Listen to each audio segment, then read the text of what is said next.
Hello and welcome back to another episode of Words Well Read, where words rule and we make learning fun. Today, we will be talking about two words that you may or may not have heard of before.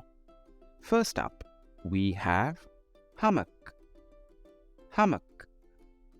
Hummock is a small raised area of land that is typically formed by the accumulation of soil, sand, or other materials.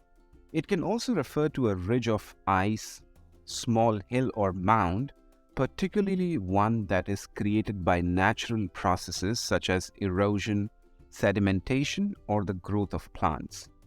Here is a sentence example. After the storm, the beach was dotted with hummocks of sand.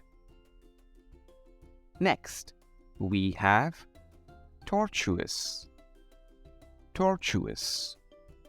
Tortuous is an adjective used to describe something that is full of twists, turns, or curves, or something that is winding or convoluted.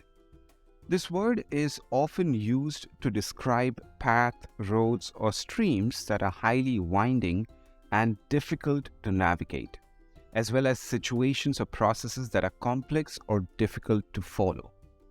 Here is a sentence example. The tortuous route through the mountains took several days to complete, but the scenery was breathtaking. That's it for today's lesson. Remember, the more you practice these words, the more comfortable and confident you will become in using them. Don't forget to like, comment, and subscribe, and we will see you in the next episode of Words Well Read. Until next time, happy learning.